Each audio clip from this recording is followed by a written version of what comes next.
तो बहन जी ने जिम्मेदारी तो ले ली, लेकिन जिम्मेदारी के तौर पर उन्होंने पूरे देश में काम नहीं बढ़ाया। केवल मुख्य अतिथि बन के सोफा पर बैठ करके अपना भाषण देकर निकल गई। उनको नहीं पता मुरैना में क्या व्यवस्था है, क्या चल रही है। उसकी जो बात करते हैं वो प्रभारी वगैरह है, आप देख रहे हो, लुटेरे लोग हैं। मैं नई इसमें कोई बात नहीं है साहब, तो वो लोग खुले ही कहते हैं कि करोड़ों में लोग टिकट ला रहे हैं। तो भाई यूपी के लोग हैं, दोनों में ही बड़ी लालचीपन है। मैं तो भीम आर्मी से भी लड़ चुका हूँ, वो भी पैसा लेते, मैंने दिया है गिन के। मैं आपके चैनल के माध्यम से कहता हूँ क्यों दिया, क्योंकि मुझे भी नहीं देना था।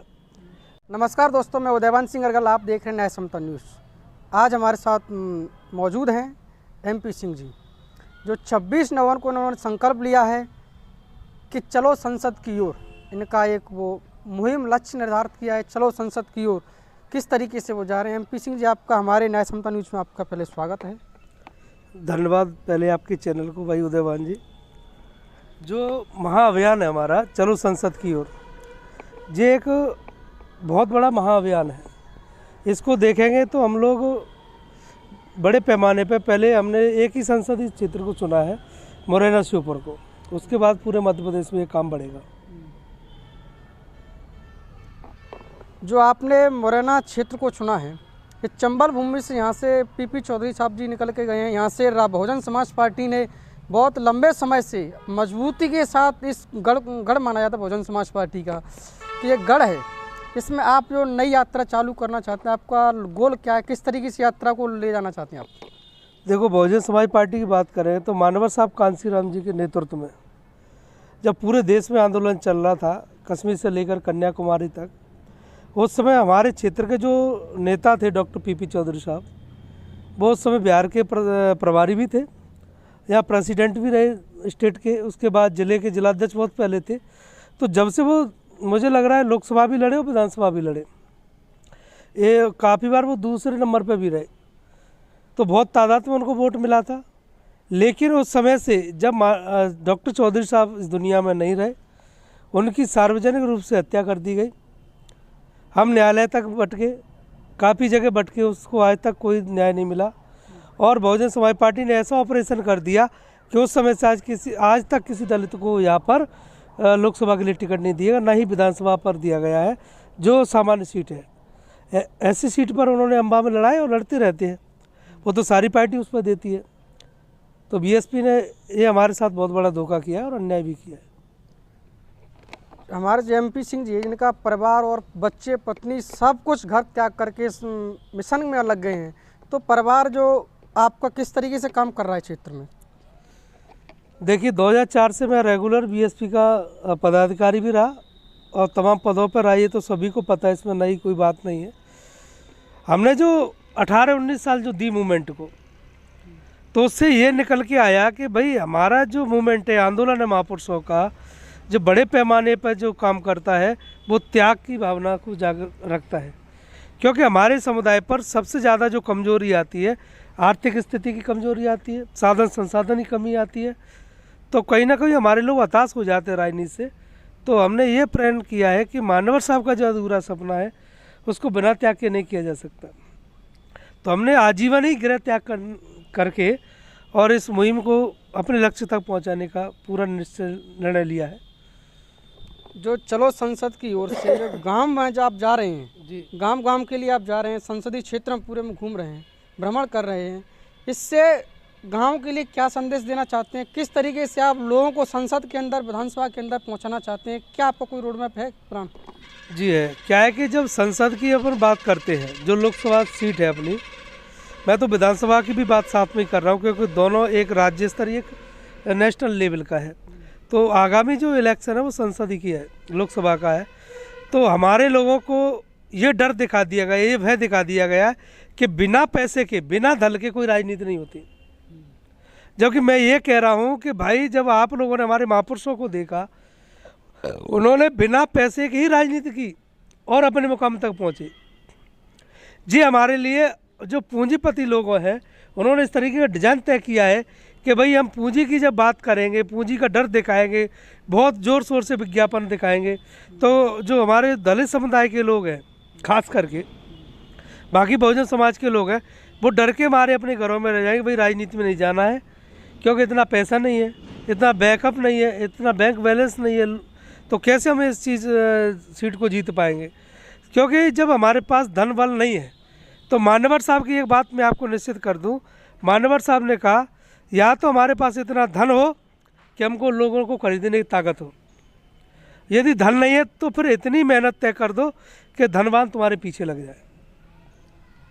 इस समय संसद भवन के सामने जो भारतीय संविधान है, जिसमें सभी को अधिकार मिलते हैं, भारतीय संविधान में जीने का अधिकार है, घूमने फिरने का अधिकार है, किसी भी जगह पर आपको शोषण अत्याचार होता है दलित समाज पर, अनुसूचित जाति वर्ग, अनुसूचित जनजाति वर्ग, पिछड़े वर्ग, सबका शोषण होता है। इस पर क्या कहेंगे? देखिए, हम लोग देख रहे हैं, चाहे देश की आज़ादी के काफ़ी समय हो गए, 1950 से लेकर आज तक हमारे लोग आज भी आज़ाद नहीं है, उन पर आए दिन अन्याय अत्याचार होते रहते हैं। इसका कारण ये है कि जितने हमारे जो नेता है, लीडर है, वो कभी ना तो विधानसभा में इस तरह की बात रखते हैं, ना लोकसभा में रखते हैं। मैं देख रहा हूँ फालतू की बातों पे बहस करेंगे, वह धार्मिक बहस करेंगे, मंदिर मस्जिद की बहस करेंगे, रोजगार की कोई बात नहीं होगी, उनको न्याय की कोई बात नहीं होगी, जबकि देश में सबसे बड़ी न्याय व्यवस्था भी है, न्याय प्रणाली है, लेकिन उसमें भी खोट है।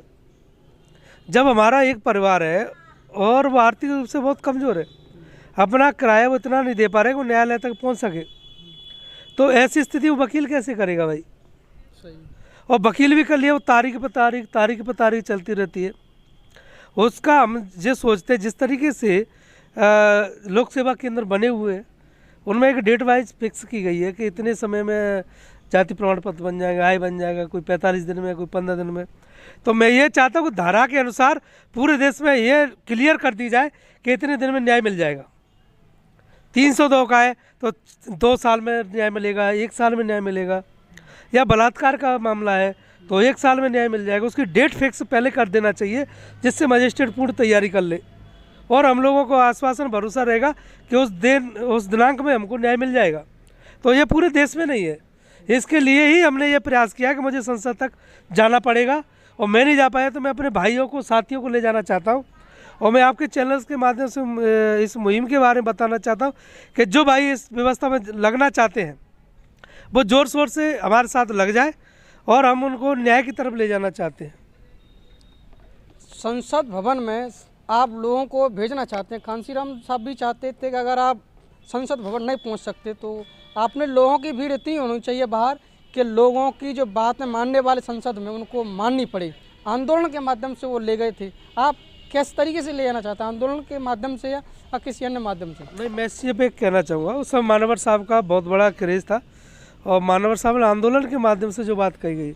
अब मैं नहीं चाहता कि हम आंदोलन, धरना प्रदर्शन का जो काम करें, क्योंकि हमने जो देखा मानवर साहब का जो काम हो गया वो हमारे लोगों के मन मस्तिष्क में है, बशर्ते तो उसको न्यायप्रिय लीडर नहीं मिल रहा है, एक सशक्त लीडर नहीं मिल रहा है, इसके कारण वो थोड़ा सा संदेह में है। बाकी कोई दिक्कत नहीं है, वो तैयार है। बहुजन समाज पार्टी भी लंबे समय से कांसीराम साहब की पार्टी है, उन्होंने बहुत मेहनत की थी, खड़ी की थी पार्टी को, बहुत खून पसीने से सींचा था, उस पार्टी में क्यों नहीं काम कर पा रहे आप?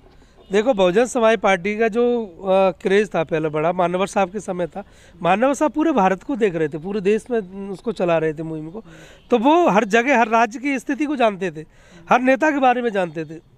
बहन कुमारी मायावती जी को मानवर साहब ने केवल यूपी के लिए ही तैयार किया था कि आप सीएम बने, मैं मध्य प्रदेश में अलग मुख्यमंत्री बनाऊंगा, राजस्थान में अलग देखना चाहता हूँ, पंजाब में अलग देखना चाहता हूँ। हालात ये हुए कि मानवर साहब की तबीयत बिगड़ी, एकाएक उनको उत्तराधिकारी बनाना पड़ा, क्योंकि उस समय इतना जिम्मेदार आदमी उनको नहीं दिखा होगा। तो बहन जी ने जिम्मेदारी तो ले ली, लेकिन जिम्मेदारी के तौर पर उन्होंने पूरे देश में काम नहीं बढ़ाया, केवल मुख्य अतिथि बन के एक सोफा पर बैठ करके अपना भाषण देकर निकल गई। उनको नहीं पता मुरैना में क्या व्यवस्था है, क्या चल रही है। उसकी जो बात करते हैं वो प्रभारी वगैरह है, आप देख रहे हो, लुटेरे लोग हैं। मैं नई इसमें कोई बात नहीं है साहब, तो वो लोग खुले कहते हैं कि करोड़ों में लोग टिकट ला रहे हैं, तो फिर हमारे लोग कैसे ला पाएंगे? तो जब हमारे लोग करोड़ों का टिकट नहीं ला पाएंगे तो वो उनको फिर स्वयं खड़ा होना पड़ेगा। बाबा साहब अम्बेडकर ने कहा कि हम लोग किसके लिए भरोसे बैठे कि फलाना आएगा वो करेगा, या बहन जी के भरोसे बैठे रहे, तो हमें स्वयं खड़ा होना पड़ेगा, हमारे लोगों को भी स्वयं तैयार होना पड़ेगा। कांसीराम साहब के ज़माने में लोग जो पंचर की दुकान चलाने वाला व्यक्ति जब उसका कार्यकर्ता था उसको टिकट दिया था, पर लेकिन आज नहीं मिल पाता है। और इसके अलावा भीम आर्मी भी आज़ाद समाज पार्टी वो सक्रिय है। इस आज़ाद समाज पार्टी क्या गतिविधियाँ उनमें आप नहीं जा पा रहे हैं आज़ाद समाज पार्टी? देखो भाई, यूपी के लोग हैं, दोनों में ही बड़ी लालचीपन है। मैं तो भीम आर्मी से भी लड़ चुका हूँ, वो भी पैसा लेते हैं, मैंने दिया है गिन के। मैं आपके चैनल के माध्यम से कहता हूँ क्यों दिया, क्योंकि मुझे भी नहीं देना था। क्योंकि सिंबल जो रखा था उन्होंने, एक दिन पहले ही ऐसी व्यवस्था बना रखी कि यदि मैं सिंबल नहीं ले पाता तो लोगों में एक गलत मैसेज जा रहा था कि भाई ये आदमी चुनाव लड़ने नहीं आया। तो मजबूरन मैंने पैसा दिया। अब तो काफ़ी लोगों से वो पैसा हट रहे हैं। अभी तो सामने एक और प्रोपगंडा सामने आएगा, बीजेपी की लिस्ट, लंबी लिस्ट है, गृह मंत्री जी की, वो सुनील अवस्थी जी, सुनील वीरसिया, यानी किस किस को पैसा दे रहे हैं। या किसी पार्टी से पैसा लेना था तो ये संगठन बनाने की आवश्यकता थी। तो हम चाहते हैं निष्पक्ष संगठन तैयार हो, निष्पक्ष लोग तैयार हो। और मध्य प्रदेश लेवल पर कोई यहाँ पर राज्य स्तरीय या स्टेट लेवल का कोई संगठन काम नहीं कर रहा है। क्या भविष्य में पार्टी का कोई गठन करेंगे? क्या किसी पार्टी को समर्थन करें? किस आधार पर चलेंगे आप लंबे समय तक? पार्टी गठन करेंगे कि नहीं करेंगे आप? देखो, हमारे लोगों की मांग भी है, पूरे मध्य प्रदेश से ये बात मांग उठ भी रही है कि मध्य प्रदेश में अब की बात दलित मुख्यमंत्री बने, जो भी बने, और दलित या आदिवासी में से दो में से एक बने। क्योंकि जब तक दलित और ओबीसी मुख्यमंत्री नहीं बनेगा उसकी जनसंख्या के आधार पर भागीदारी तय नहीं होगी। क्योंकि ये लोग बड़ी तादाद में मेहनत करते हैं, इनको न्याय नहीं मिलता। तो मध्य प्रदेश लेवल पे पार्टी बनेगी, इसमें तो कोई दो राय नहीं है। स्टेट लेवल पर अपन काम करेंगे और बहुत जल्दी आएंगे। मध्य प्रदेश लेवल पर काम करें, मध्य प्रदेश लेवल में पार्टी बनाने का आपका जो सपना है, आप पार्टी बना सकते हैं जी। तो जो आने वाले समय में जो बहुजन समाज हुकुमरान नहीं बन पा रहा है, इसके लिए बहुजन समाज जो लोग विधानसभा में नहीं पहुंच पाता है, कई जगह लोगों के साथ शोषण हो रहा, अत्याचार हो रहा, उनको सही शिक्षा नहीं मिल पा रही है, सही स्वास्थ्य नहीं मिल पा रहा है, और उनके लोगों के साथ जाति प्रताड़ित किया जाता है। इस पर कोई आपका रोड मैप है जिससे उनके साथ शोषण ना हो सके लोगों की?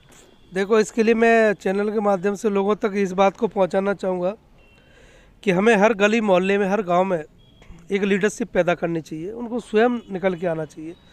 यदि वो नेतृत्व नहीं बना पा रहे, नेता नहीं बन पा रहे, तो फिर हम जैसे MP सिंह काम कर रहा है, इस तरीके से उनको स्वीकार कर लेना चाहिए कि भाई हम उनके साथ तैयार हैं।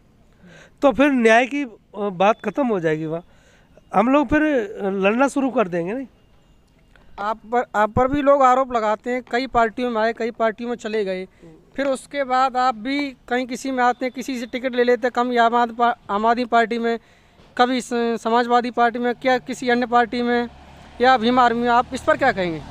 देखिए भाई, मैं आपको एक बात और तय कर दूं। जब बाबा साहब के समय कहा गया था कि डॉक्टर अम्बेडकर के लिए दरवाजे तो क्या खिड़कियां भी बंद हैं, तो मैं तो ये सोच रहा हूँ हमारे लिए तो कोई सुरंग भी नहीं है, वहाँ के लिए कोई रास्ता भी नहीं है। तो हम रास्ता देखते हैं कि भाई इस माध्यम से चले जाए, संसद विधानसभा चले जाए, कभी आम आदमी पार्टी की तरफ से, कभी इसकी तरफ से रास्ता निकाल लें। पर उन लोगों ने भी बंद कर रखा है, भाई इधर से भी नहीं जाएगा MP सिंह, इधर से भी नहीं जाएगा, कहीं नहीं जाएगा। ये जाएगा MP सिंह तो फिर वो अपनी बात धड़ल्ले से रखेगा, वो संविधान की वाली बात रखेगा, मानवाधिकार की बात रखेगा, न्याय प्रणाली की बात रखेगा। तो वो लोग नहीं चाहते ना किसी भी तरीके से। तो फिर हमने तय किया है, बड़ी देरी के बाद समझ में आया है कि हमको स्वयं चलना चाहिए, अब किसी के भरोसे नहीं रहना चाहिए। अभी जो संविधान चल रहा है, हमारा नई संसद बनी है, संविधान के अनुसार चल रही है। अभी लोग बताते हैं कि संविधान में लोग, भारतीय जनता पार्टी, कांग्रेस पार्टी के जो लोग हैं, इन्होंने कई संशोधन किए हैं। कई बार भारतीय संविधान को बदलने की बात करते हैं भारतीय जनता पार्टी के मंत्री, अनंत कुमार हेगड़े या साक्षी महाराज, जितने भी मंत्री हैं वो बदलने की बात करते हैं। भारतीय जनता पार्टी के नेता का ये बयान आते हैं कि हम भारतीय संविधान को बदलना चाहते हैं, 2024 के बाद इलेक्शन प्रणाली ख़त्म करना चाहते हैं, चुनाव ही नहीं होगा। इस पर क्या कहेंगे? देखिए, ये उनके लिए बौखलाहट है।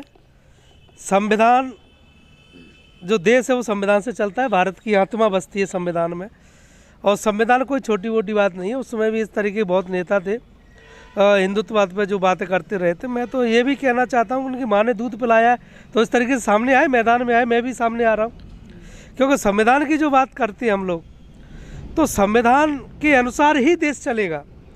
रही बात संसद की, तो वो तो एक बिल्डिंग है, वो आवश्यक भी थी कि सीटें बढ़े, क्योंकि लोकसभा की सीटें कम थी, हम लोगों तक नहीं पहुंच पाते थे।